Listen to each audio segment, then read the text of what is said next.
Hi dear students, welcome back to Sapphire Future Academy Board Booster Series. നമ്മുടെ കഴിഞ്ഞ ക്ലാസ്സിൽ നമ്മൾ ഓൾറെഡി ഡിസ്കസ് ചെയ്തത് എന്തായിരുന്നു? നമ്മുടെ ന്യൂക്ലിക് ആസിഡിന്റെ സ്ട്രക്ചർ അല്ലേ, എങ്ങനെയാണ് ന്യൂക്ലിയോടൈഡ്സ് ഫോം ചെയ്യണേ, ന്യൂക്ലിയോസൈഡ് ഫോം ചെയ്യണേ എന്നൊക്കെ പഠിച്ചു അല്ലേ. അപ്പൊ നെക്സ്റ്റ് നമുക്ക് എന്ത് ചെയ്യാണ്? നമ്മുടെ ന്യൂക്ലിക് ആസിഡിന്റെ സ്ട്രക്ചർ ഏതൊക്കെയാണ്? നമ്മൾ ന്യൂക്ലിക് ആസിഡ്സ് പറഞ്ഞ DNA, RNA അല്ലേ.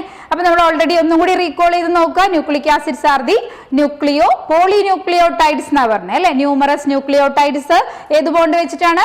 നമ്മുടെ ഫോസ്ഫോ ഡൈഎസ്റ്റർ ബോണ്ട് വെച്ചിട്ട് ജോയിൻ ചെയ്യും. അപ്പൊ എന്ത് പറയാം? നമുക്കതിനെ ന്യൂക്ലിക് ആസിഡ്സ് എന്ന് പറയും. അപ്പൊ നമ്മൾ രണ്ട് ന്യൂക്ലിക് ആസിഡ്സിന്റെ പേരും പഠിച്ചായിരുന്നു. ഏതൊക്കെയാണ്? DNA and RNA. അപ്പൊ നമുക്ക് നെക്സ്റ്റ് എന്ത് ചെയ്യാം? നമ്മുടെ ന്യൂക്ലിക് ആസിഡ്സ് ആയിട്ടുള്ള DNAയുടെ ആ സ്ട്രക്ചർ, ഇപ്പൊ സ്ട്രക്ചർ പഠിക്കുന്നതിനേക്കാളും മുന്നേ നമുക്ക് എന്ത് ചെയ്യാണ്? DNA നമ്മുടെ ന്യൂക്ലിയസിന്റെ ഉള്ളിൽ നോക്കി കഴിഞ്ഞാൽ എന്തൊക്കെ കാണാൻ പറ്റും? DNA ഉണ്ട്, RNA ഉണ്ട്, പ്രോട്ടീൻസ് ഉണ്ട്. അപ്പോൾ ആദ്യം ഇതിന്റെ സ്ട്രക്ചർ ഒക്കെ സ്റ്റഡി ചെയ്തപ്പോൾ ജനറ്റിക് മെറ്റീരിയൽ DNA ആണോ RNA ആണോ പ്രോട്ടീൻ ആണോ എന്ന് ഭയങ്കര കൺഫ്യൂഷൻ ആയിരുന്നു. അപ്പോൾ DNA ആണ് എന്നൊക്കെ ഐഡന്റിഫൈ ചെയ്യാൻ വേണ്ടി ഹെൽപ്പ് ചെയ്ത കുറച്ച് സയന്റിസ്റ്റിന്റെ പേരാണ് നമ്മൾ കൊടുത്തിട്ടുള്ളത് ഇവിടെ. ഫസ്റ്റ് സയന്റിസ്റ്റ് ആണ് നമ്മൾ ഫ്രെഡറിക് മിഷർ പറഞ്ഞാണ് ഫസ്റ്റ് എന്ത് ചെയ്തത്?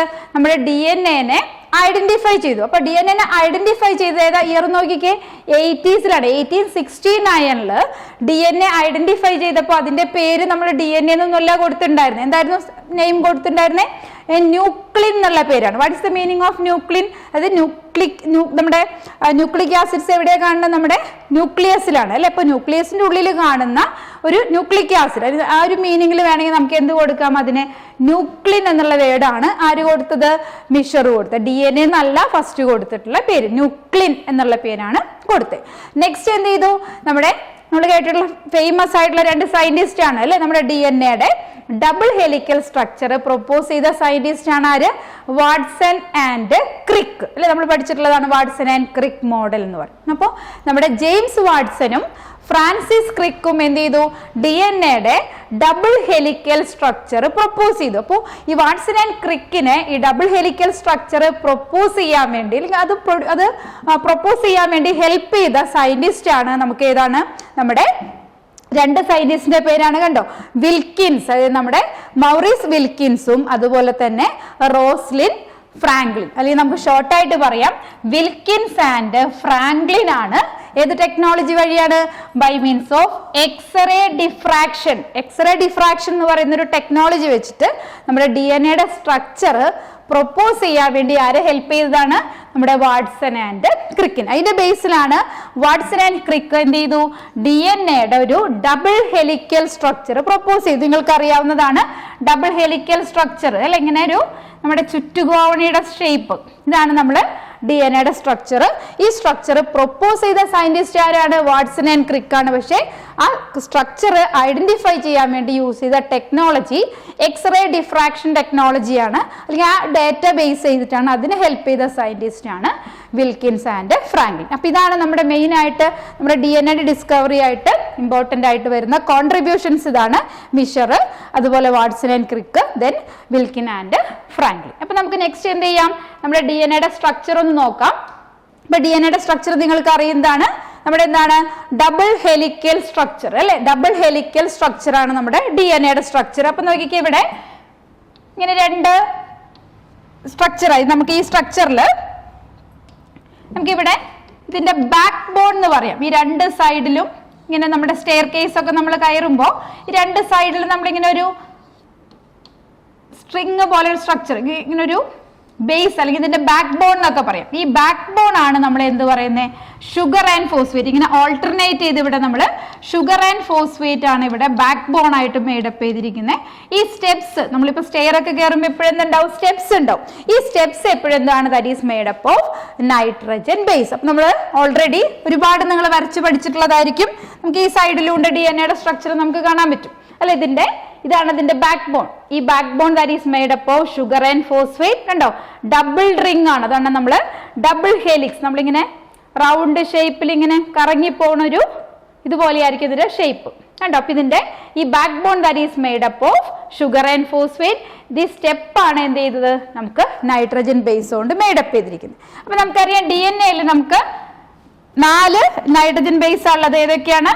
അഡ്നിൻ, തൈമിൻ, സൈറ്റോസിൻ, ഗ്വാനിൻ. അപ്പൊ എന്തായിരിക്കും ഈ നൈട്രജൻ ബേസ് ആണ് നമ്മുടെ ഈ സ്റ്റെപ്സിലൊക്കെ അറേഞ്ച്. എപ്പോഴും പെയേഴ്സ് ആയിട്ടാണ്. ഒരു സൈഡിൽ അഡ്നിൻ ആണെങ്കിൽ നെക്സ്റ്റ് സൈഡിൽ ആരായിരിക്കും? തൈമിൻ ആണ്. അപ്പൊ നമുക്ക് adenine that is always pairs with thymine, cytosine that is always pairs with guanine. With help of എത്ര ഹൈഡ്രജൻ ബോണ്ട്സ് ആണ്? ഡബിൾ ഹൈഡ്രജൻ ബോണ്ട് എന്ന് പറയും, അല്ലെങ്കിൽ ട്രിപ്പിൾ ഹൈഡ്രജൻ ബോണ്ട്. ഇവിടെ നമുക്ക് എന്താണ്? ട്രിപ്പിൾ ഹൈഡ്രജൻ ബോണ്ടും ഇവിടെ ഡബിൾ ഹൈഡ്രജൻ ബോണ്ടാണ്. ഡബിൾ ബോണ്ട് ട്രിപ്പിൾ ബോണ്ട് എന്നല്ല, ഡബിൾ ഹൈഡ്രജൻ ബോണ്ട്സ് വെച്ചിട്ടാണ് ജോയിൻ ചെയ്തിരിക്കുന്നത്. അപ്പൊ നമ്മൾ DNA സ്ട്രക്ചർ പഠിക്കുമ്പോൾ നമുക്ക് ഇമ്പോർട്ടന്റ് ആയിട്ട് കുറച്ച് മെഷർമെന്റ്സ് പഠിക്കാനുണ്ട്. ഈ മെഷർമെന്റ്സ് ആണ് നമ്മളിവിടെ കൊടുത്തിരിക്കുന്നത്. അപ്പൊ നോക്കിക്കേ, DNA-ല് 2 പോളിന്യൂക്ലിയോടൈഡ് ചെയിൻസ് ഉണ്ട്. എന്തായിരിക്കും പോളിന്യൂക്ലിയോടൈഡ്സ്? നമ്മൾ ന്യൂക്ലിയോടൈഡ്സ് എന്താന്ന് പറഞ്ഞു? ഷുഗർ.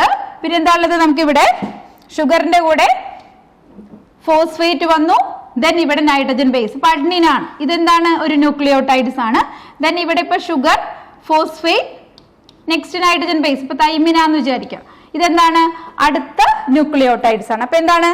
ഈ ഒരു സ്ട്രിംഗിൽ എന്താണ്? പോളിന്യൂക്ലിയോടൈഡ്സ് ഉണ്ട്. നെക്സ്റ്റ് ഒരു സ്ട്രിംഗിലും എന്തുണ്ട്? പോളിന്യൂക്ലിയോടൈഡ്സ് ഉണ്ട്. അപ്പൊ അതുകൊണ്ട് നമുക്ക് എന്ത് പറയാം? 2 പോളിന്യൂക്ലിയോടൈഡ്സ് ചെയിൻസ് എന്ത് ചെയ്യുവാണ്?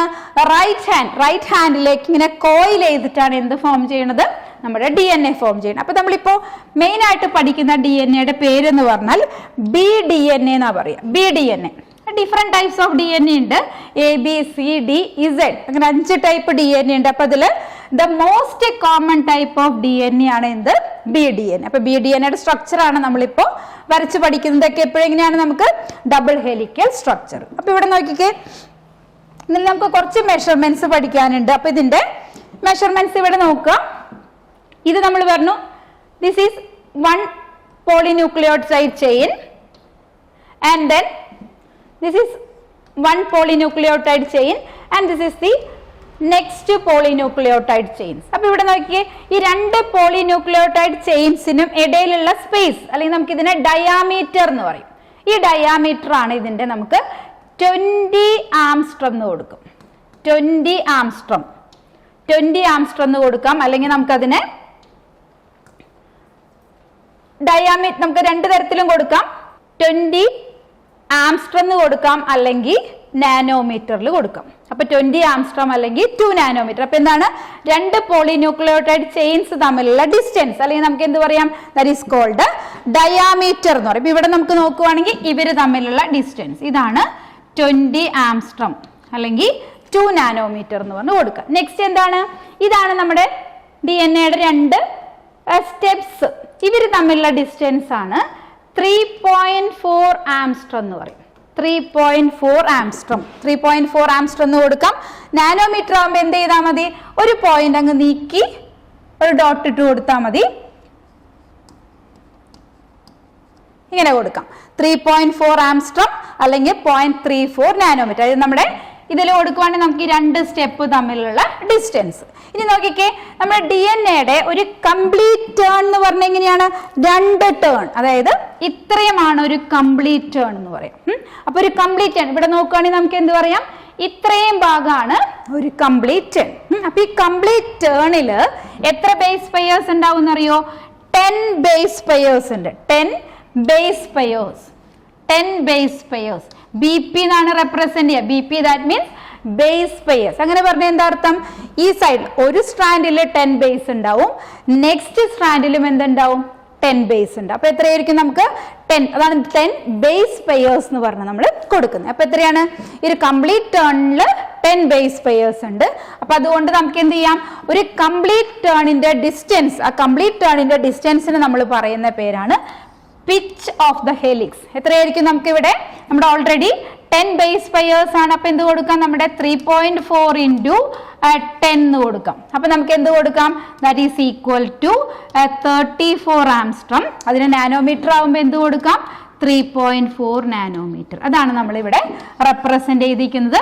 Pitch of DNA helix that is 3.4. ഏത് മെഷർമെന്റ്സ് വേണമെങ്കിലും പഠിക്കാം. ആംസ്ട്രത്തിൽ പഠിക്കുവാണെങ്കിൽ എന്ത് ചെയ്യുക? നാനോമീറ്റർ ആകുമ്പോൾ ഒരു പോയിന്റ് ഒന്ന് ലെഫ്റ്റിലേക്ക് മാറ്റിയാൽ മതി. അപ്പൊ നോക്കിക്കേ, നമ്മുടെ ഓൾറെഡി പറഞ്ഞ മെഷർമെന്റ്സ് ഒക്കെ ഒന്ന് നോക്കിക്കേ. നമ്മുടെ DNA-ൽ എത്ര ന്യൂക്ലിയോടൈഡ് ചെയിൻസ് ഉണ്ട്? 2 പോളിന്യൂക്ലിയോടൈഡ് ചെയിൻസ് ഉണ്ട്. 1ഉം 2ഉം. നെക്സ്റ്റ് എന്ത് ചെയ്യാണ്? ഒരു ടേണിലെ ബേസ് പെയർ, ഇതാണ് ഒരു കംപ്ലീറ്റ് ടേൺ. എത്ര ബേസ് പെയേഴ്സ് ആണ്? 10. BP എന്ന് കൊടുക്കും. BP that means base pairs. ഇനി എന്താണ് നമുക്ക് രണ്ട് ന്യൂക്ലിയോടൈഡ്സ് തമ്മിലുള്ള ഡിസ്റ്റൻസ് ആണ് എത്ര കൊടുക്കേണ്ടത്? 3.4 ആംസ്റ്റർ എന്ന് കൊടുക്കുക. അല്ലെങ്കിൽ നാനോമീറ്റർ ആവുമ്പോൾ 0.34 നാനോമീറ്റർ എന്ന് കൊടുക്കും. ഇനി നമുക്ക് എന്താണ് ഇതിന്റെ ബാക്ക് ബോൺ, അതായത് ഈ ബാക്ക് ബോൺ എന്തുകൊണ്ടാണ് മേഡപ്പ് ചെയ്തിരിക്കുന്നത്? That is made up of sugar and phosphate. ഇപ്പൊ നമ്മുടെ ബാക്ക് ബോൺ നമ്മൾ പറയും that is made up of bones. അതേപോലെ DNA-യുടെ ബാക്ക് ബോൺ എന്തുകൊണ്ടാണ് മേഡപ്പ് ചെയ്തിരിക്കുന്നത്? ഷോർട്ടായിട്ട് എപ്പോഴും ഓർക്കാം, SP എന്ന് ഓർക്കുക, sugar and phosphate. Then next എന്ത് ചെയ്യാണ്? ഇതില് ബേസുകളാണ് എന്ത് ചെയ്യുന്നത്? പ്രൊജക്ട് ചെയ്ത് നിൽക്കുന്നത്. ഇനി നമുക്ക് എന്താണ് രണ്ട് സ്ട്രാൻഡ്സും എന്താണ് നമുക്ക് ആന്റി പാരലൽ ആണ്. ആന്റി പാരലൽ എന്ന് പറയുമ്പോൾ ഒരു സ്ട്രാൻഡ് ഇവിടെ നിന്ന് ഇങ്ങോട്ട് റൺ ചെയ്യുവാണെങ്കിൽ നെക്സ്റ്റ് സ്ട്രാൻഡ് എന്ത് ചെയ്യും? ഓപ്പോസിറ്റ് ഡയറക്ഷനിലായിരിക്കും റൺ ചെയ്യുക. അതാണ് നമ്മൾ ആന്റി പാരലൽ എന്ന് പറയും. അതിന്റെ പൊളാരിറ്റി നമ്മൾ ഇങ്ങനെയാണ് വരയ്ക്കുക. ഇപ്പോൾ ഒരു DNA സ്ട്രാൻഡ് ഇങ്ങനെ റെപ്രസെന്റ് ചെയ്യുമ്പോൾ ഒരു എൻഡ് എന്താണ് 3' ആണെങ്കിൽ അല്ലെങ്കിൽ 3' എൻഡ് എന്ന് പറയും. നെക്സ്റ്റ് എൻഡിന് എന്ത് കൊടുക്കും? 5'. അങ്ങനെയാണെങ്കിൽ നെക്സ്റ്റ് സ്ട്രാൻഡ് വരയ്ക്കുമ്പോൾ എന്ത് ചെയ്യണം? ഇതിന്റെ ജസ്റ്റ് ഓപ്പോസിറ്റ് ഇവിടെ 3' കൊടുക്കുവാണെങ്കിൽ എന്താണ്? ഇവിടെ 5' എന്ന് കൊടുക്കണം. ഇവിടെ എന്ത് ചെയ്യണം? എന്ത് കൊടുക്കണം? 3' എന്ന് കൊടുക്കണം. അത് എങ്ങനെയാ വരണേ എന്നുള്ളത് പറഞ്ഞുതരാം. അപ്പൊ നമുക്ക് ഇതാണ് നമ്മൾ എന്ത് പറയുന്നത്? Opposite polarity. അപ്പൊ എന്താണ്? ഒരു സ്ട്രാൻഡ് ഇപ്പൊ നമ്മൾ 5', 3' ഡയറക്ഷനിലേക്ക് റൺ ചെയ്യണമെന്നുണ്ടെങ്കിൽ നെക്സ്റ്റ് സ്ട്രാൻഡ് എന്താണ്? ഇങ്ങനെ ഓപ്പോസിറ്റ് ഡയറക്ഷനിലാണ് റൺ ചെയ്യുന്നത്. അതുകൊണ്ടാണ് നമ്മൾ അതിനെ ആന്റി പാരലൽ പൊളാരിറ്റി എന്ന് പറയും. അത് എപ്പോഴും DNA വരയ്ക്കുമ്പോൾ ശ്രദ്ധിക്കേണ്ട കാര്യമാണ്. ഒരിക്കലും എങ്ങനെ വരയ്ക്കരുത്? നമ്മൾ സാധാരണ വരയ്ക്കുമ്പോൾ ഇങ്ങനെ വരച്ചു വെക്കരുത്. ഇവിടെ 5' ആണ്, ഇവിടെ 5' കൊടുക്കരുത്. ഇങ്ങനെ കൊടുത്തു കഴിഞ്ഞാൽ ഇത് കംപ്ലീറ്റ്ലി റോങ് ആണ്. ശ്രദ്ധിക്കുക, ഇവിടെ 3' ആണെങ്കിൽ അതിന്റെ അഡ്ജസ്റ്റന്റ് 5' കൊടുക്കണം, അല്ലെങ്കിൽ 5' എന്ന് കൊടുക്കും. ഈ രണ്ട് തരത്തിലും പറയും. ഇതിനെ നമ്മൾ 5' എന്നും പറയും, 5' അങ്ങനെ വായിക്കാം. ഇങ്ങനെയാണ് നമുക്ക് DNA-യുടെ സ്ട്രക്ചർ. അപ്പൊ നമുക്ക് ഇനി ഒന്നും കൂടി അതിന്റെ ഡീറ്റെയിൽ ആയിട്ട് പറഞ്ഞുതരാം. ഒന്നുകൂടി നോക്കി, നമ്മുടെ DNA-യുടെ സ്ട്രക്ചർ നമ്മൾ ഓൾറെഡി പറഞ്ഞു. രണ്ട് സ്ട്രാൻഡ്സ് എന്ത് ചെയ്യാണ്? ആന്റി പാരലൽ ആയിട്ട് റൺ ചെയ്യുവാണ്. ദെൻ നൈട്രജൻ ബേസ് ഏതൊക്കെയാണ്? Adenine, thymine, cytosine, guanine. ഒരു കോഡ് വെച്ച് ഓർത്ത് വെച്ചാൽ മതി. @CG എന്ന് ഓർക്കുക, @CG എന്ന് ഓർക്കുക. അപ്പൊ നമുക്ക് കുറെ ക്വസ്റ്റ്യൻ ആൻസർ കിട്ടും. ഇങ്ങനെ കൊടുത്ത എന്തായി? ഇത് പ്യൂരിൻസ് ആണ്. അതേസമയം ഇങ്ങനെ കൊടുക്കുവാണെങ്കിൽ that is consider as the pyrimidines. ഒപ്പം തന്നെ നമുക്ക് എന്ത് ചെയ്യാം? ഇതിന്റെ ബേസ് പെയേഴ്സ് അറിയാൻ പറ്റും. Adenine that is pairs with thymine, cytosine that is pairs with guanine. അപ്പൊ ഇവിടെ ട്രിപ്പിൾ ബോണ്ട്, ഡബിൾ ബോണ്ട് അല്ല, 2 ഹൈഡ്രജൻ ബോണ്ടും 3 ഹൈഡ്രജൻ ബോണ്ടാണ് നമുക്ക് വരുന്നത്. അപ്പൊ നോക്കിക്കേ, നമ്മുടെ ഇവിടെ ഇതിന്റെ നെക്സ്റ്റ് നമ്മൾ നേരത്തെ DNA-യുടെ already structure backbone, double ഹെലിക്കലൊക്കെ പറഞ്ഞുള്ളൂ. ഇവിടെ കൂടുതൽ ഇമ്പോർട്ടൻസ് കൊടുക്കുന്നത് എന്തിനാണ്? നമ്മുടെ നൈട്രജൻ ബേസിന്റെ അറ്റാച്ച്മെന്റ്. കണ്ടോ, ഇവിടെ ഇപ്പൊ നമുക്ക് ഓൾറെഡി എങ്ങനെ വേണമെങ്കിലും കൊടുക്കാം. ഇവിടെ നോക്കിയാൽ സപ്പോസ് നമുക്ക് ഇവിടെ ഇതാണ് ഇതിന്റെ ബാക്ക് ബോൺ. ഇവിടെ നമുക്ക് അഡ്നിൻ ആണെങ്കിൽ ഇവിടെ എന്തായിരിക്കണം? That is always thymine. പിന്നെ ഇവിടെ നമുക്ക് എന്താണ്? ഹൈഡ്രജൻ ബോണ്ട് കൊടുക്കണമെങ്കിൽ നമുക്ക് എത്ര ബോണ്ട് കൊടുക്കണം? 2 ബോണ്ട് കൊടുക്കണം. ഇവിടെ നോക്കിയേ, ഇവിടെ സൈറ്റോസിൻ ആണെങ്കിൽ ഇവിടെ ഗ്വാനിൻ ആയിരിക്കും. ദെൻ ഇവിടെ ഗ്വാനിൻ കൊടുക്കുവാണെങ്കിൽ എന്തായിരിക്കും? ഇവിടെ നമുക്ക് സൈറ്റോസിൻ കൊടുക്കാം. ഇവിടെ തൈമിൻ കൊടുക്കുവാണെങ്കിൽ ഇവിടെ അഡ്നിൻ കൊടുക്കാം. ഇങ്ങനെയാണ് നമുക്ക് നൈട്രജൻ ബേസിന്റെ അറേഞ്ച്മെന്റ് വരുന്നത്. ഇനി അതിൽ ബോണ്ടും കൂടിയും കൊടുക്കുവാണെങ്കിൽ എന്താണ്? ഇവിടെ നമുക്ക് എത്ര ബോണ്ട് കൊടുക്കാം? 2 ഹൈഡ്രജൻ ബോണ്ടും. ദെൻ ഇവിടെയൊക്കെ സൈറ്റോസിന്റെ ഇവിടെയൊക്കെ ആണെങ്കിൽ നമുക്ക് 3 ഹൈഡ്രജൻ ബോൺസും കൊടുക്കാം. ഇങ്ങനെയാണ് നമുക്ക് DNA-യുടെ ആ സ്ട്രക്ചർ വരുന്നത്. അപ്പൊ നോക്കിക്കേ, ഇതാണ് നമ്മളിവിടെ മെൻഷൻ ചെയ്തിരിക്കുന്നത് 2 and 3 ഹൈഡ്രജൻ ബോൺസ് എന്ന് പറഞ്ഞിട്ട് കൊടുക്കുന്നത്. അപ്പൊ ഇവിടെ നമുക്ക് ഇത് മറന്നു പോകരുത്. എപ്പോഴും ഒരു കോഡ് വെച്ച് ഓർത്ത് വെച്ചേക്കാം. @CG എന്ന് ഓർക്കുക.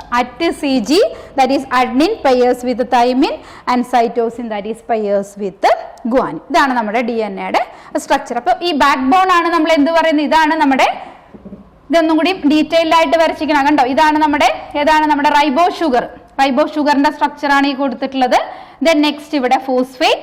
ഇവിടെ വരുന്ന ബോണ്ട് എന്താണ്? ഈ ബോണ്ടിനെ പറയുന്ന പേരാണ് ഫോസ്ഫോ ഡൈഎസ്റ്റർ ബോണ്ട് എന്ന് പറയും. Phosphodiester bond.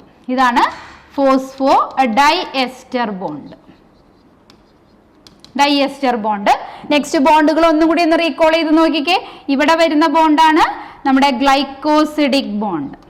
ഇത് ഗ്ലൈക്കോസിഡിക് ബോണ്ട്, ഇത് ഫോസ്ഫോ ഡൈഎസ്റ്റർ ബോണ്ട്. എന്തുകൊണ്ട് ഫോസ്ഫോ ഡൈഎസ്റ്റർ ബോണ്ട് എന്ന് പറയുന്നത് ഒരു സിംഗിൾ ഫോസ്ഫേറ്റ് വെച്ചിട്ട് 2 ന്യൂക്ലിയോടൈഡ്സിനെ അറ്റാച്ച് ചെയ്തിരിക്കുക. അതുകൊണ്ടാണ് ഇവിടെ ഫോസ്ഫോ ഡൈ എന്നുള്ള വേർഡ് യൂസ് ചെയ്യുന്നത്. അപ്പൊ നമുക്ക് ഒപ്പം തന്നെ നമുക്ക് എന്ത് ചെയ്യാം, ഇവിടെ ഹൈഡ്രജൻ ബോണ്ട്. അപ്പൊ നമുക്ക് DNA മെയിൻ ആയിട്ട് എന്തൊക്കെ ബോണ്ട്സ് പറയാം?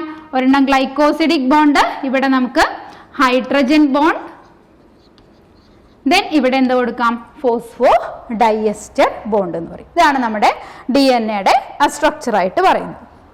ഇനി നമുക്ക് ഒന്നും കൂടിയും അതിന്റെ ബാക്കി ഡീറ്റെയിൽ സ്ട്രക്ചർ നോക്കുമ്പോൾ ഒരു കാര്യം കൂടി നമുക്ക് ഇവിടെ നിന്ന് മെൻഷൻ ചെയ്തു പോകേണ്ടി വരും. നമ്മുടെ ഓൾറെഡി നമ്മൾ പറഞ്ഞു അല്ലെ, നൈട്രജൻ ബേസുകൾ പറഞ്ഞു, കണ്ടോ ഇവിടെ തൈമിൻ ആണെങ്കിൽ ഇവിടെ അഡ്നിൻ, ഇവിടെ സൈറ്റോസിൻ, ഗ്വാനിൻ, ബേസ് പെയേഴ്സ് പറഞ്ഞു. അപ്പൊ നമുക്ക് ഈ DNA നമുക്ക് 4 നൈട്രജൻ ബേസുകളുടെ പേരുകളാണ് നമ്മൾ പറഞ്ഞത്. ഏതൊക്കെയാ?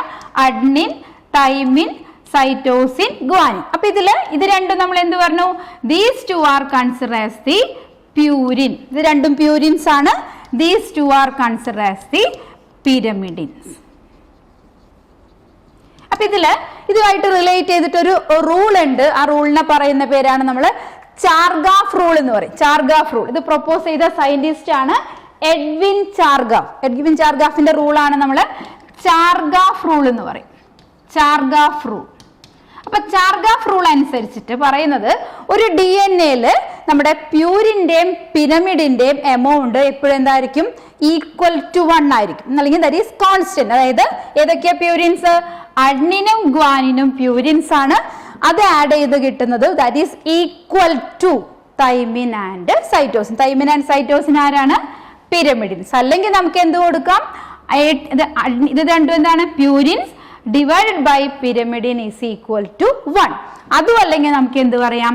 The amount of adenine that is, ഇത് ബോണ്ട് അല്ല, the amount of adenine that is equal to thymine and the amount of cytosine that is equal to guanine എന്ന് പറയും. അതായത് നമുക്ക് ഇതിന്റെ ബേസിൽ ഒരു പ്രോബ്ലം വരുന്നുണ്ട്. നമ്മളിപ്പോ ഒരു DNA നിങ്ങൾക്ക് അഡ്നിന്റെ പെർസെന്റേജ് നമുക്കിപ്പോ ഒരു 25 അല്ലെങ്കിൽ നമുക്കൊരു 20 കൊടുക്കുവാന്ന് വിചാരിക്കാം. അഡ്നിന്റെ പെർസെന്റേജ് നമുക്കൊരു 20 കൊടുക്കുവാണ്. അപ്പൊ നമുക്ക് ചാർഗാഫ് റൂൾ അനുസരിച്ച് എങ്ങനെയാണ്? അഡ്നിൻ എത്രയാണോ അത്ര തന്നെ എന്തുണ്ടാവും? തൈമിൻ ഉണ്ട്. അപ്പോ അഡ്നിൻ 20 ആണെങ്കിൽ എന്തായിരിക്കും? തൈമിനും 20 ആയിരിക്കും. അപ്പൊ ഈ 20 കൂടി ആഡ് ചെയ്ത് കഴിയുമ്പോൾ നമുക്കറിയാം ഏത് വാല്യൂ കിട്ടും? 14 കിട്ടും അല്ലെ. അപ്പൊ ഈ 40 നമ്മൾ എന്ത് ചെയ്യാം? 100 40 മൈനസ് ചെയ്ത് എത്ര കിട്ടി? നമുക്ക് 60 കിട്ടി അല്ലെ. അപ്പൊ ഈ 60 ആയിരിക്കും ആര്? Cytosine plus guanine is equal to എത്രയായിരിക്കും? 60 ആണ്. അപ്പൊ എന്തായിരിക്കും? സൈറ്റോസിൻ എത്ര വരും? 30 വരും, ഗ്വാനിനും 30 വരും. അപ്പൊ നമുക്ക് ഇതിന്റെ കാൽക്കുലേഷൻ വരുമ്പോൾ ഏതെങ്കിലും ഒരു നൈട്രജൻ ബേസിന്റെ പെർസെന്റേജ് മാത്രമേ തരുള്ളൂ, ബാക്കി നമുക്ക് എല്ലാം കാൽക്കുലേറ്റ് ചെയ്യാം. കാൽക്കുലേറ്റ് ചെയ്യാനുള്ള കോഡും ഇത് തന്നെയാണ്. ഏതാണ്? @CG. ഇതിന്റെ അർത്ഥം എന്താ? എത്ര അഡ്നിൻ ഉണ്ടോ അത്ര തന്നെ തൈമിൻ ഉണ്ടാവും, എത്ര സൈറ്റോസിൻ ഉണ്ടോ അത്ര തന്നെ നമുക്ക് ഗ്വാനിൻ ഉണ്ട്. അപ്പൊ നമുക്ക് ഏതിന്റെ പെർസെന്റേജ് തന്നാലും നമുക്ക് കാൽക്കുലേറ്റ് ചെയ്യാം. അപ്പൊ ഈ കാൽക്കുലേഷന് നമുക്ക് എന്ത് ഇമ്പോർട്ടന്റ് ആണ്? ചാർഗാഫ് റൂൾ ഇമ്പോർട്ടന്റ് ആണ്. പക്ഷെ ചാർഗാഫ് റൂൾ അനുസരിച്ച് എന്താ പറയുന്നത്? The amount of purine that is equal to amount of pyrimidines ആണ്. അല്ലെങ്കിൽ നമുക്ക് എന്ത് പറയാം? Purine divided by pyrimidine is equal to 1 അത് പറയാം. അപ്പൊ നമുക്ക് പ്രോബ്ലം ചെയ്യാൻ വേണ്ടിയിട്ടാണ് പറഞ്ഞത്. ഇതും കൂടി ഓർത്ത് വെച്ചേക്കുക.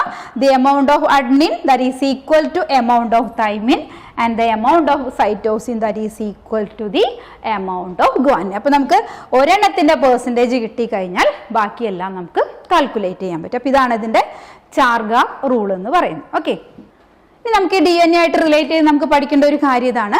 നമ്മുടെ DNA ലെങ്ത് കാൽക്കുലേറ്റ് ചെയ്യുന്നത് എന്തിന്റെ ബേസിലാണ്? അതിൽ പ്രസന്റ് ആയിട്ടുള്ള നൈട്രജൻ ബേസ് നമ്പർ അനുസരിച്ചിട്ടാണ് നമ്മൾ DNA ലെങ്ത് കാൽക്കുലേറ്റ് ചെയ്യേണ്ടത്. അപ്പൊ ലെങ്ത് എന്തിനെ ഡിപ്പെൻഡ് ചെയ്തിരിക്കും? Length of DNA that is depends on the number of base pairs. ഒരു DNA എത്ര ബേസ് പെയേഴ്സ് ഉണ്ടോ അതിനനുസരിച്ചായിരിക്കും നമ്മുടെ DNA ലെങ്ത്. അപ്പൊ നമുക്ക് കുറച്ച് ഇതൊന്നും കാണാതെ പഠിക്കാനുള്ള വാല്യൂസ് ആണ്. നമ്മുടെ ഏതാണ്? ഫസ്റ്റ് നമ്മൾ 5174 എന്ന് പറയുന്ന ഒരു ബാക്ടീരിയോഫേജ്. എന്താ ബാക്ടീരിയോഫേജ് എന്ന് പറഞ്ഞാൽ?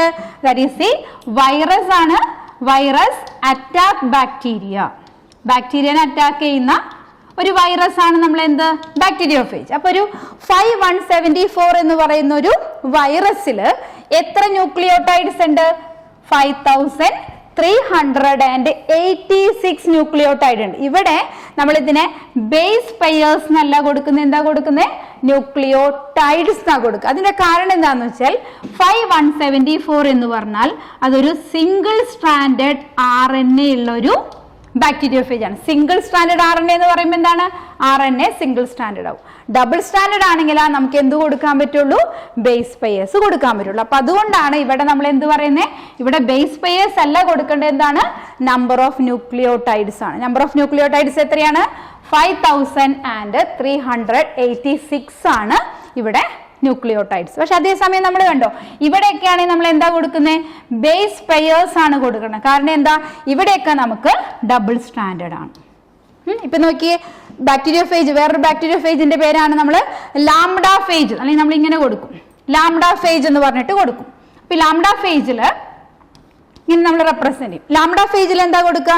ന്യൂക്ലിയോടൈഡ് അല്ല കൊടുക്കുക, എന്താ കൊടുക്കുന്നത്? ബേസ് പെയേഴ്സ് ആ കൊടുക്കുക. കാരണം എന്താ? ഇതിന്റെ ജനറ്റിക് മെറ്റീരിയൽ എന്താണ്? ശരിക്കും നമുക്ക് ഡബിൾ സ്റ്റാൻഡേർഡ് ആയിട്ടുള്ള DNA ആണ്. അപ്പൊ ഡബിൾ സ്റ്റാൻഡേർഡ് ആയതുകൊണ്ട് നമുക്ക് എന്ത് കൊടുക്കാം? ബേസ് പെയേഴ്സ് കൊടുക്കാം. അപ്പൊ അതിനെ നോക്കിക്കേ, ഏകദേശം ഒരു 48,502, അതായത് നമുക്ക് 502 ആണ് നമുക്ക് എന്ത് വരുന്നത്? ഇവിടെ ബേസ് പെയർ 48,502 ആണ് ഇവിടെ വരുന്നത് ബേസ്. ഇതൊന്നും കാണാതെ ഈ വാല്യൂസ് ഒന്ന് പഠിക്കണം. ഇതുപോലെ തന്നെ നമ്മൾ ഏറ്റവും കോമൺ ആയിട്ട് യൂസ് ചെയ്യുന്ന ഒരു ബാക്ടീരിയ ആണ് നമ്മുടെ ഈക്കോളി. ഈക്കോളി കുറെ നമ്മൾ പഠിക്കാനുള്ളതാണ്. എസ്ക്രീഷ്യ കോളി എന്ന് പറയും. നമ്മുടെ പൊല്യൂഷൻ ഇൻഡിക്കേറ്റേഴ്സ് ആണ്, നമ്മുടെ ജനറ്റിക് സ്റ്റഡീസിനൊക്കെ കൂടുതൽ കുറെ യൂസ് ചെയ്യുന്നതാണ്. അപ്പൊ ഈക്കോളയുടെ നമ്പർ ഓഫ് ബേസ് പെയേഴ്സ് ആണ് ഇത് 4.6 into 10⁻6 ബേസ് പെയേഴ്സ് ഉണ്ട്. അപ്പോൾ ഈ ബേസ് പെയേഴ്സിന്റെ നമ്പർ അനുസരിച്ച് DNA ലെങ്ത്തിൽ വേരി ചെയ്യും. അതെങ്ങനെയോ കാൽക്കുലേറ്റ് ചെയ്യണമെന്ന് പറഞ്ഞുതരാം. ഇനി നമ്മുടെ ഹ്യൂമൻ ബീങ്സ് ആണെങ്കിൽ എന്താണ്? നമ്മുടെ ഡിപ്ലോയിഡ് സെറ്റ് എന്ന് വെച്ചാൽ എന്താ അർത്ഥം? നമ്മുടെ N നമ്പർ അല്ലെ, അതായത് നമ്മുടെ ക്രോമസോം നമ്പറിന്റെ ജസ്റ്റ് ഹാഫ്. അപ്പൊ ഹാപ്ലോയിഡ് കണ്ടന്റ് നമ്മുടെ ഇപ്പോ സ്പേംസിൽ അതുപോലെ ഫീമെയിൽ ഗ്യാമീറ്റ്സിലൊക്കെ ആണെങ്കിൽ എത്രയുണ്ടാവും? 3.3 into 10⁻9 ബേസ് പെയേഴ്സ് ഉണ്ടാവും. അതേസമയം നമ്മൾ ഡിപ്ലോയിഡ് സെറ്റ് ആണെങ്കിൽ എന്ത് കൊടുക്കണം? 6.6 into 10⁻9 ബേസ് പെയേഴ്സ് ആണ്. അപ്പൊ ഈ ബേസ് പെയേഴ്സിന്റെ നമ്പർ അനുസരിച്ച് നമ്മുടെ DNA ലെങ്ത്തിലും വ്യത്യാസം വരും. ഇപ്പൊ നമ്മുടെ ഹ്യൂമൻ ബീങ്സിലൊക്കെ ആണെങ്കിൽ 2.2 മീറ്റർ ഒക്കെ ആയിരിക്കും നമ്മുടെ DNA ലെങ്ത്. അപ്പൊ എന്തിന്റെ ബേസിലായിരിക്കും? നമ്പർ ഓഫ് നൈട്രജൻ ബേസ് അല്ലെങ്കിൽ നമ്മുടെ ബേസ് പെയേഴ്സ് അനുസരിച്ച് അത് ഡിഫറെന്റ് ആണ്. അപ്പൊ അതിന്റെ കാൽക്കുലേഷൻ എങ്ങനെയാണെന്ന് കാണിച്ചു തരാം. നമുക്ക് DNA ലെങ്ത് നമ്മൾ പറഞ്ഞു എന്തിനെ ഡിപ്പെൻഡ് ചെയ്തിരിക്കും? That is depend on the nitrogen base. അപ്പൊ നമുക്ക് എന്താണ്? നമ്മുടെ DNA ലെങ്ത് കാൽക്കുലേറ്റ് ചെയ്യാനുള്ള ഇക്വേഷൻ ആണ് നമ്മൾ കൊടുത്തിരിക്കുന്നത്. Number of base pairs into distance between two adjacent base pair. Two adjacent base pairs തമ്മിലുള്ള ഡിസ്റ്റൻസ് നമ്മൾ എത്ര പഠിച്ചേ? 3.4 ആംസ്റ്റർ എന്ന് കൊടുക്കാം, അല്ലെങ്കിൽ 0.34 നാനോമീറ്റർ. അങ്ങനെയാണ് നമ്മൾ അതിന്റെ വാല്യൂ കൊടുക്കുക. അപ്പൊ നമുക്ക് നോക്കിക്കേ, ഇവിടെ നമ്മൾ അതിന്റെ കാൽക്കുലേഷൻ ആണ് വന്നിട്ടുള്ളത്. നമ്മുടെ ഹ്യൂമൻ ബീങ്സിൽ നമ്മൾ പറയും ഇതെന്താണ്? നമ്മുടെ ഡിപ്ലോയിഡ് സെറ്റ് ആണ് കൊടുത്തിട്ടുള്ളത്. അപ്പൊ എന്ത് കൊടുക്കണം? നമ്മുടെ number of base pairs into എന്താ കൊടുക്കണ്ടേ? Distance between base pair. അപ്പൊ നമ്മൾ ഓൾറെഡി പഠിച്ചു നമ്മുടെ ഹ്യൂമൻ ബീങ്സിൽ എങ്ങനെയാണ്? Number of base pairs haploid ആണെങ്കിൽ 3.3 into 10⁻9, ഡിപ്ലോയിഡ് ആണെങ്കിൽ എന്ത് കൊടുക്കാം? 6.6 into 10⁻9. അതിനെ എന്തുകൊണ്ട് മൾട്ടിപ്ലൈ ചെയ്താൽ മതി? That is multiplied between two adjacent base pair. Two adjacent base pairs തമ്മിലുള്ള ഡിസ്റ്റൻസ് എത്രയാണ്? 3.4. അല്ലെങ്കിൽ നമുക്ക് എന്ത് കൊടുക്കാം? ഇത് നാനോമീറ്ററിലാണ്. നാനോമീറ്ററിലാണ് നമ്മൾ എന്ത് ചെയ്യണം? വാല്യൂ കൊടുക്കേണ്ടത് എപ്പോഴും മീറ്ററിലാണ് കൊടുക്കുക. അപ്പൊ മീറ്ററിലേക്ക് മാറ്റാൻ എന്ത് ചെയ്താൽ മതി? ഇൻറ്റു 10⁻. നാനോമീറ്ററിനെ മീറ്ററിലേക്ക് ആക്കാൻ എന്ത് ചെയ്യാം? 10⁻⁻9 നിങ്ങൾക്ക് അറിയുന്നതാണ്. അപ്പൊ നമുക്ക് എന്ത് ചെയ്യാം? ഓൾറെഡി ഡിപ്ലോയിഡ് സെറ്റ്സ് ഇതിൽ നൈട്രജൻ ബേസിന്റെ നമ്പർ കൊടുത്തു into distance between to nitrogen base എത്രയാണ്? 0.34 into 10⁻⁻9. അപ്പൊ അറിയാലോ, ഇത് രണ്ടും ക്യാൻസൽ ആയി പോവും. അവസാനം മൾട്ടിപ്ലൈ ചെയ്യുമ്പോൾ നമുക്ക് ശരിക്കും കിട്ടുന്ന വാല്യൂ ഇതാണ്. 2.24 മീറ്റർ ആണ്, അല്ലെങ്കിൽ നമുക്ക് റൗണ്ട് ചെയ്തിട്ട് 2.2 meters എന്ന് കൊടുക്കുക. അപ്പോൾ ഈ കാൽക്കുലേഷൻ ഒന്ന് ശ്രദ്ധിച്ചു വെച്ചേക്കാം. കുറച്ച് അഡ്വാൻസ്ഡ് ഫോമിൽ ക്വസ്റ്റ്യൻ വരുമ്പോൾ നമുക്ക് ഈ കാൽക്കുലേഷൻ വരും. ഈ ഇക്വേഷൻ ഒന്ന് ശ്രദ്ധിച്ചു വെക്കാം. എന്തായിരുന്നു equation? Length of DNA is equal to number of base pairs into distance between two adjacent base pairs. അപ്പൊ ഇതിന് തരുമ്പോൾ നോക്കുക, എപ്പോഴും നമ്മൾ ലെങ്ത് കൊടുക്കേണ്ടത് എപ്പോഴും എന്താണ്, നമ്മൾ മീറ്ററിലാണ് കൊടുക്കുക. അപ്പൊ ആ ഇവിടെ ഒന്ന് ശ്രദ്ധിച്ചാൽ മതി, നാനോമീറ്ററിനെ ഒന്ന് എന്ത് ചെയ്യണം, മീറ്റർ ആക്കാൻ മാത്രം ഒന്ന് ശ്രദ്ധിക്കുക. ഇനി നമ്മൾ വേറൊരെണ്ണം കൊടുത്തിട്ട് നമ്മളെ ഈക്വളി നമ്മൾ പറഞ്ഞു ഏറ്റവും കൂടുതൽ നമ്മൾ ജനറ്റിക് സ്റ്റഡീസിന് നമ്മുടെ ഇമ്പോർട്ടൻ്റ് ആയിട്ടുള്ള പ്രോഡക്ട്സ് പൊല്യൂഷനൊക്കെ മെഷർ ചെയ്യാൻ വേണ്ടി യൂസ് ചെയ്യുന്നത് ഏതിനെയാണ്, എസ്ക്രീഷ്യ കൊളയിലാണ്. അപ്പൊ അതിന്റെ ഓൾറെഡി നമുക്ക് എന്താണ് ലെങ്ത്, നമ്മൾ പ്രോബ്ലം ഒന്ന് മാറ്റി കൊടുക്കുന്നതാണ്. നമ്മുടെ ലെങ്ത് ഓൾറെഡി തന്നു, ലെങ്ത് തന്നിട്ടുണ്ട് എത്രയാണ് 1.36 millimeter തന്നിട്ടുണ്ട്. എന്നിട്ട് എന്താണ് കാൽക്കുലേറ്റ് ചെയ്യാൻ പറഞ്ഞിട്ടുള്ളത്, number of base pairs calculate ചെയ്യാം. അപ്പൊ നമുക്ക് ഓൾറെഡി ഇക്വേഷൻ അറിയാം അല്ലെ. അപ്പൊ നമുക്ക് എന്ത് ചെയ്യാണ്, number of base pairs calculate ചെയ്യാൻ വേണ്ടി എന്ത് ചെയ്താൽ മതി, ലെങ്ത് അല്ലെ, length of DNA divided by എന്താ കൊടുക്കേണ്ടത് നമുക്ക്, distance between two base pair. അപ്പൊ ലെങ്ത് ഓഫ് DNA നമുക്ക് എന്താ കൊടുക്കണ്ടേ, ഓൾറെഡി തന്നിട്ടുണ്ട് 1.36. അതെന്താണ് മില്ലിമീറ്ററിലാണ്, അതിനെന്ത് ചെയ്യാം ഒന്ന് മീറ്ററിലേക്ക്. അപ്പൊ എന്താണ് മില്ലിമീറ്റർ ആയതുകൊണ്ട് നമുക്ക് ഇൻറ്റു 10⁻³ ഡിവൈഡഡ് ബൈ 0.34 ഇൻറ്റു 10⁻⁻⁹. അപ്പൊ നമുക്ക് എന്ത് കിട്ടി, വാല്യൂ 4 ഇൻറ്റു, അതായത് നമുക്കിത് മൈനസ് ചെയ്യുമ്പോൾ അറിയാലോ, ക്യാൻസൽ നെഗറ്റീവ് ക്യാൻസൽ ആയി പോവും. ദെൻ 10⁻⁻6 വന്നു. ദെൻ ഇതിനെ ഡിവൈഡ് ചെയ്ത് കഴിയുമ്പോൾ 4 ഇൻറ്റു 10⁻6 ബേസ് പെയേഴ്സ് എന്ന് കിട്ടും. അപ്പൊ ഇങ്ങനെയാണ് നമുക്ക് എന്ത് ചെയ്യുന്നത്, നമ്മുടെ ഡിസ്റ്റൻസ് കാൽക്കുലേറ്റ് ചെയ്യേണ്ടത്. അപ്പൊ ഈ ഇക്വേഷൻ പഠിച്ചു കഴിഞ്ഞാൽ നമുക്ക് എന്ത് ചെയ്യാം, ഏത് വേണമെങ്കിലും നമ്മുടെ അഡ്ജസന്റ് ബേസ് പെയേഴ്സ് നമുക്ക് കോൺസ്റ്റന്റ് ആണ്, പ്രത്യേകിച്ച് ഒന്നുമില്ല. ഇത് നമുക്ക് എല്ലാ ഓർഗാനിസിലും കോൺസ്റ്റന്റ് ആണ്. അപ്പൊ നമുക്ക് ഡിസ്റ്റൻസ് കാൽക്കുലേറ്റ് ചെയ്യാം, അതുപോലെ തന്നെ നമ്പർ ഓഫ് ബേസ് പെയേഴ്സും കാൽക്കുലേറ്റ് ചെയ്യും. ഇതാണ് നമ്മുടെ മെയിൻ ആയിട്ട് നമ്മുടെ DNA ആയിട്ട് റിലേറ്റ് ചെയ്ത് വരുന്ന കുറെ കാര്യങ്ങൾ. അപ്പൊ നമ്മൾ എന്തൊക്കെ ഇന്നത്തെ ക്ലാസ്സിൽ ഡിസ്കസ് ചെയ്ത് നോക്കി. ആദ്യം നമ്മൾ എന്ത് ചെയ്തു, DNAയുടെ ജസ്റ്റ് സ്ട്രക്ചർ ഒന്നുകൂടിയും പറഞ്ഞു അല്ലെ. DNA എന്ന് പറഞ്ഞു കഴിഞ്ഞാൽ പോളിന്യൂക്ലിയോടൈഡ്സ് ആണ്. അപ്പൊ എന്ത് ചെയ്യും, ഒരു ന്യൂക്ലിയോടൈഡ്സ് എന്ന് പറഞ്ഞു കഴിഞ്ഞാൽ നൈട്രജൻ ബേസ്, ഷുഗർ, ഫോസ്ഫേറ്റ് ഉണ്ട്. ഇങ്ങനെയുള്ള ന്യൂമറസ് ന്യൂക്ലിയോടൈഡ്സ് ആണ്, ഒരു സ്ട്രാൻഡിൽ വരും. അങ്ങനെയുള്ള രണ്ട് പോളിന്യൂക്ലിയോടൈഡ് സ്ട്രാൻഡ്സ് ഹൈലി കോയിൽ ചെയ്ത് കഴിഞ്ഞാൽ ഏത് സ്ട്രക്ചറായി, നമ്മുടെ DNA. അപ്പൊ DNAയുടെ ബാക്ക് ബോൺ എന്തുകൊണ്ടാണ് മേഡപ്പ് ചെയ്തിരിക്കുന്നത്, ഷുഗർ ആൻഡ് ഫോസ്ഫേറ്റും steps that is made up of nitrogen base അല്ലെ. അപ്പൊ നമ്മുടെ നൈട്രജൻ ബേസിന്റെ നമ്പർ നമ്മൾ ഏതൊക്കെയാണ്, അഡ്നിൻ, തൈമിൻ, സൈറ്റോസിൻ, ഗ്വാനിൻ. അഡ്നിനായിട്ട് പെയർ ചെയ്യും, തൈമിനായിട്ട് അല്ലെ. എത്ര ഹൈഡ്രജൻ ബോൺസ് ആണ്, 2 ഹൈഡ്രജൻ ബോൺസും. സൈറ്റോസിൻ ആരായിട്ട് പെയർ ചെയ്യാം, ഗ്വാനിനായിട്ട് പെയർ ചെയ്യും with the help of 3 hydrogen bonds എന്ന് പറയും. ദെൻ നെക്സ്റ്റ് നമുക്ക് എന്ത് ചെയ്യണം, അതിന്റെ കാൽക്കുലേഷൻ നമ്മൾ എങ്ങനെയാണ് പറഞ്ഞത്, നമ്മുടെ ലെങ്ത്, DNAയുടെ ലെങ്ത് എന്തിനെ ഡിപ്പെൻഡ് ചെയ്തിരിക്കും, ഇത് കോൺസ്റ്റന്റ് ആണ്. അതുകൊണ്ടാണ് നമ്മൾ എന്ത് പറയുന്നത്, length of DNA that is mainly depend on the number of base. നമ്മൾ തൊട്ട് മുന്നേ അതാണ് പറഞ്ഞത് അല്ലെ, length of DNA that is depend on the number of base pairs. അപ്പൊ നമ്പർ ഓഫ് ബേസ് പെയേഴ്സിന് എന്ത് ചെയ്താൽ മതി, നമ്മുടെ distance between two adjacent base pair. ഈ വാല്യൂ ഓൾറെഡി കോൺസ്റ്റന്റ് ആണ്, 3.4 ആംസ്ട്രം അല്ലെങ്കിൽ 0.34 നാനോമീറ്റർ. അപ്പൊ എന്ത് ചെയ്യണം, ആദ്യം നമ്മൾ അതിനൊന്ന് മീറ്ററിലേക്ക് ആക്കുക, എന്നിട്ട് അതിനെന്ത് ചെയ്യുക, ഓൾറെഡി കാൽക്കുലേറ്റ് ചെയ്യുക. അപ്പൊ ഏറ്റവും നന്നായിട്ട് നമ്മുടെ ഹ്യൂമൻ ബീയിങ്സും ഈക്കോളയുടെ നന്നായിട്ടൊന്ന് പഠിച്ചു വെക്കുക. നമ്മുടെ അത് റിപ്പീറ്റഡ്, നമ്മുടെ ഹ്യൂമൻ ബീയിങ്സ് ഒക്കെ നമ്മൾ ഓൾറെഡി അറിഞ്ഞിരിക്കേണ്ട കാര്യമാണ്. 6.6 ഇൻറ്റു 10⁻⁹ ആണ് ഡിപ്ലോയിഡ്. ഹാപ്ലോയിഡ് ആണെങ്കിൽ നമ്മൾ ഓൾറെഡി പറഞ്ഞു 3.3 ഇൻറ്റു 10⁹. ഹാപ്ലോയിഡ് എന്ന് പറഞ്ഞാൽ എന്താണ്, നമ്മുടെ ഗ്യാമീസ് മാത്രമാണ് ഹാപ്ലോയിഡ് വരിക. ബാക്കി എല്ലാ സെല്ലിലും എന്തായിരിക്കും, ഡിപ്ലോയിഡ് സെറ്റ്സ് ഓഫ് ക്രോമസോംസ് ആണ്. That is 6.6 into 10⁻⁹. അതിന്റെ കൂടെ നമ്മൾ എന്ത് ചെയ്താൽ മതി, നേരെ 0.34 നാനോമീറ്റർ വെച്ച് ചെയ്താൽ മതി. ഓക്കെ, എല്ലാവർക്കും ക്ലിയർ ആയിട്ടുണ്ടാവും എന്ന് വിചാരിക്കണം. അപ്പൊ ഇത്രയാണ് നമ്മുടെ എന്ത് വരുന്നത്, നമ്മുടെ DNA ആയിട്ട് റിലേറ്റ് ചെയ്തത്. ഇനി ബാക്കി ഇതിന്റെ DNAയുടെ ബാക്കി പ്രോപ്പർട്ടീസ് നമുക്ക് നെക്സ്റ്റ് ക്ലാസ്സിൽ ഡിസ്കസ് ചെയ്യാം. Okay, then thank you.